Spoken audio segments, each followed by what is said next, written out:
What's up, tribe? How you guys doing? Go ahead and hit that subscribe button. I hope you like this video. This is going to be your review for the Real Housewives of Potomac, Season 5, Episode 14. Hats off. So, we start this episode off with Candice getting some vocal lessons from her good friend from Howard. She talks about how much music means to her. She cries. Later on in the episode, we see her meeting back with Chucky Thompson, who did the remix of her song. She loves the remix. He offers her to sign with his record label. She cries. Okay. Then we see Giselle, Robin, and Karen meeting up at a little tea shop. Looks like they do like tea parties and stuff. It's a real cute thing. It was a spot like that in Northwest DC. I don't think they weren't at the same one that we went to, and we had a tea party for my aunt one year. Well, it wasn't a tea party. It was like tea. But anyway, it was cute. It's a cute concept. And she said that she's been trying to get her daughters to come, sign her daughters up to get in there, but she can't ever do that. But it looked like you was able to get for the three, yeah. But you can't get your daughter. Okay. So, listen. This whole scene was a lot. I'm so sick of Giselle being messy just for the sake of being messy and creating drama because you don't have no storyline and you ain't talking about shit. That's really what this boiled down to as far as I was concerned. You meet up with Karen, and Karen knew. Karen said, listen, whenever Giselle and Robin want to meet up with me for lunch or whatever, I'm already on guard because I already know what's going to be some shenanigans and some fool-la-la, okay? And that's exactly what it was. So, Wendy had this conversation with Giselle about Karen and the tax situation and her giving Ray the money and her wanting her money back. Now she said it when she was drunk and she kind of laughed when she said it, but I truly believe that a drunk man's words are a sober man's thoughts. Karen want her damn money back, but I don't think it's an issue like I'm gonna take him to court if he don't give me my money. You know what I'm saying? I think when she go and look at the balance of her savings account, she feels some kind of way about it, but I don't think it's a deal breaker. Like, I don't think that's what their issues are about, right? And Giselle tried to make it seem like she was really so concerned, right? So, this is what I love about Karen, though. Karen, before they come at her, she came at them. She said, Robin, I've been really worried because, of course somebody sent me, your tax situation. And Robin was like, oh, yeah, well, I really can't say a lot. Here go Karen. Oh, really? Oh, this sounds so familiar. Remember when I told y'all I couldn't really talk about it? And y'all had an issue with it? And y'all know Shady Ass Bravo played the tape back when Robin and Giselle was so concerned and why Karen wouldn't answer those questions. And, well, if she not answering the questions, what she's hiding? Why she not telling us? Because she can't talk about it. Same reason why now you can't talk about it, Robin. Oh, now you understand. Ain't so fun when the rabbit got the gun, right? Now, granted, $90,000 is a big difference from what, Karen and Ray owe, but that's not the point. The point is there's certain things you can and can't say publicly when you're dealing with an issue that's of a legal stature like that. Anyway. So then Karen going to flip it back on, Giselle going to flip it back on, talking about we really appreciate how understanding you are about Robin's tax issue. Giselle, that would have been a perfect time to apologize to Karen. That would have been the perfect time to apologize to Karen and say, you know what? I get it now. I probably was a little insensitive. Maybe I didn't understand what I should have understood. My bad, girl. But instead of doing that, you doubled down, and now you're going to bring up some stuff that Wendy said to you, and you're going to turn it into a whole thing. Well, we were just really worried. I mean, Wendy told us that you gave Ray that money and you want your money back. Karen was like, what? Girl, Karen was 2 sheets to the wind. Karen don't know what the hell she said that night, child. Anyway, so then they brought up what happened last week between Wendy and Karen. Now, Karen, listen. Listen, Karen. Stop turning this into a bigger thing than it is. You're supporting Monique because Monique is your friend. You told Monique she was wrong, but you're not going to turn your back on her. Stop talking about, well, I don't know what it looks like. I don't know what blackouts look like. And this is a medical situation. And Wendy's not a medical doctor. I mean, she's a doctor, but she's not a medical doctor. You're making it worse. Just stand in and be like, listen, she my friend. Period. That's it. I'm done. I don't need to give you any further explanation. She is my friend. You know what I'm saying? Anyway, so they just turned it into this whole thing, turned it into something that it just ain't. It ain't that deep. And of course, they made it a big deal, and Giselle being messy and carrying them bones back to Karen. And Karen knew exactly where it came from. I mean, of course, she knew it was Wendy, and they had a moment where Karen explained what happened, and she mimicked Wendy, talking about how Wendy came walking down them steps, honey. Like she was slouching and started down the steps and stuff. I mean, they were just being silly. It was an imitation. It was fun. It was silly. It really wasn't that, as far as I was concerned, it just wasn't that deep. It wasn't that serious, child. So then we see Monique, poor thing, running around like a chicken with her head cut off with the 3 kids and Chris and getting everybody ready for breakfast and all of that. And just talking about how stressed out she's been. Poor thing, nobody was going to film with her, so this is the best we could get.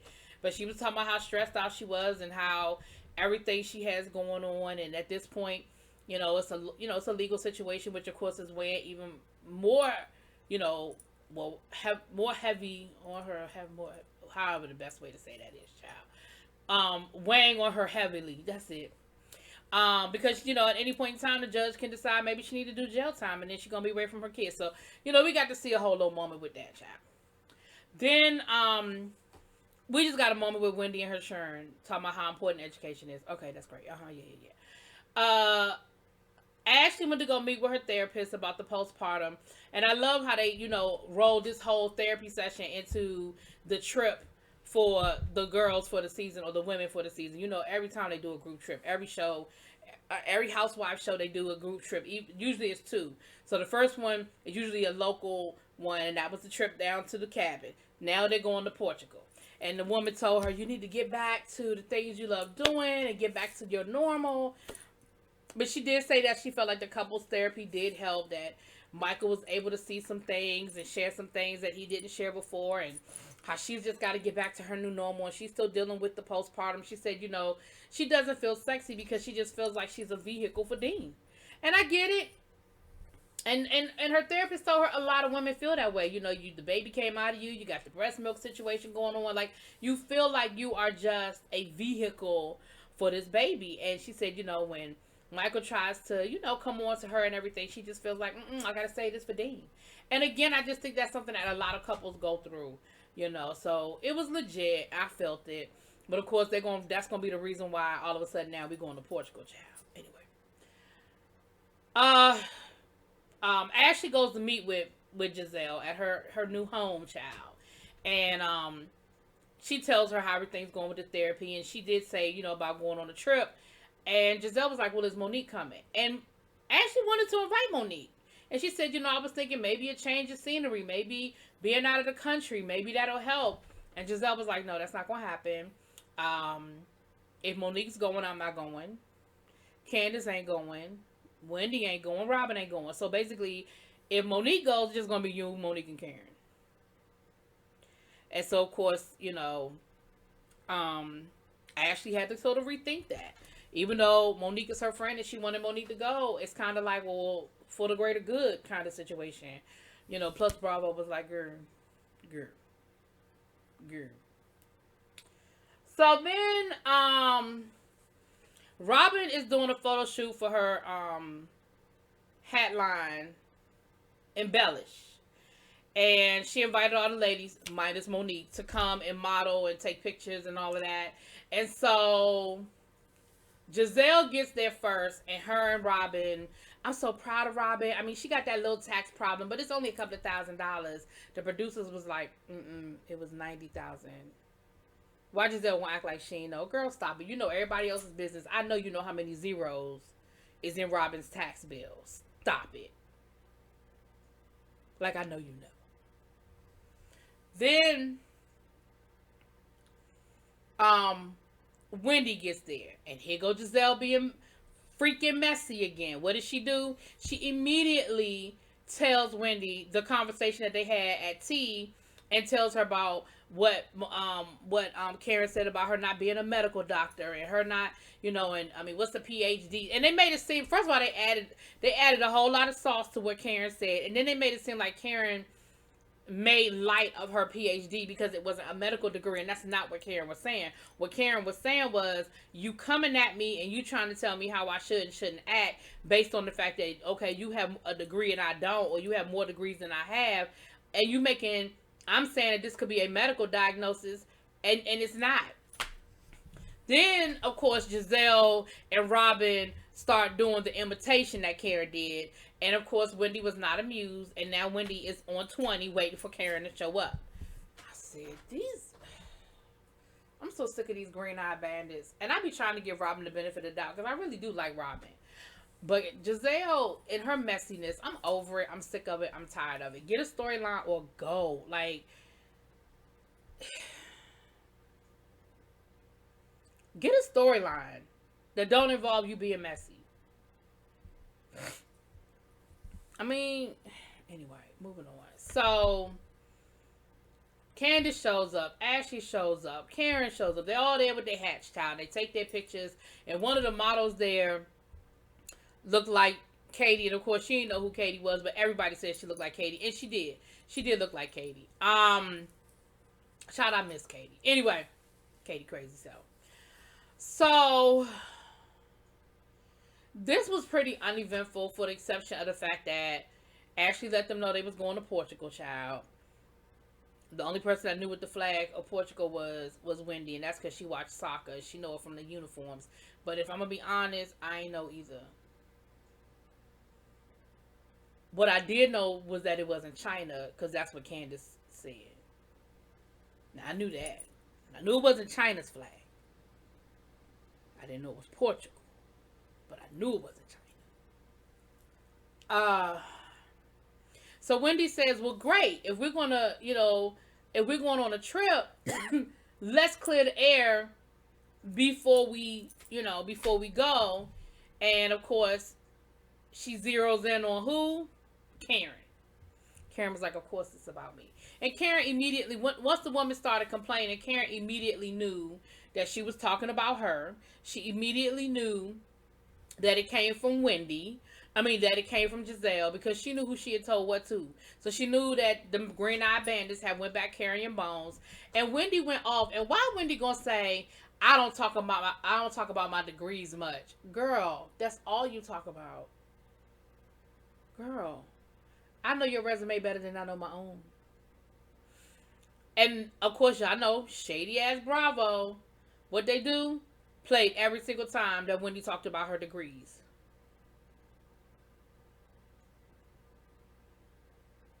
And even everybody around the table, when she said, I don't talk about my degrees much, everybody around the table was like, who don't talk? You? You talking about yourself. Girl. But she started talking about how, there are more people with medical degrees than there are with PhDs, and this should be something that should be celebrated, and you don't have any degree. And Karen was like, you are absolutely correct. And every time Karen tried to talk, child, Wendy kept talking. Karen was like, do I get to talk? Like, do I get to explain? Do I get to say my piece?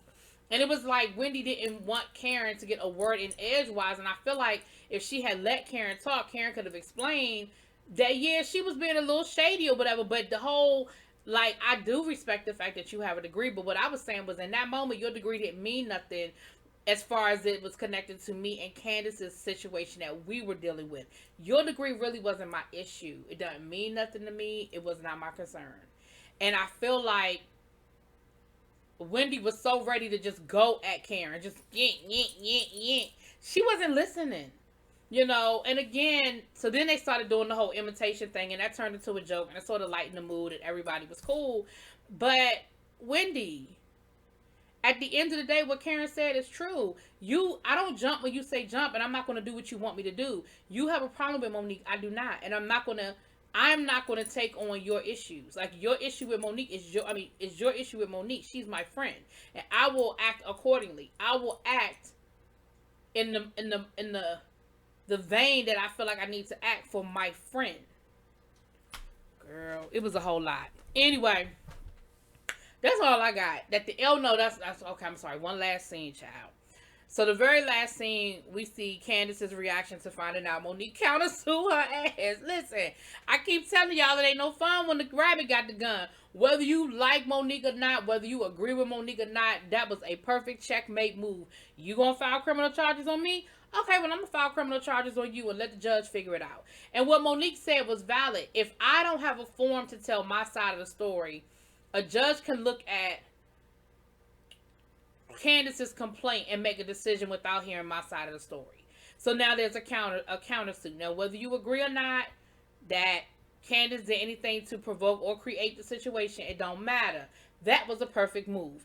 And that was what Monique was absolutely supposed to do. And what pissed me off was Candice, of course, was now Monique is all sorts of this, that, and the other. And she listening to her dumbass attorney and her hood rat friends. See, why everything got to be a hood rat? Why got to be hood rat friends?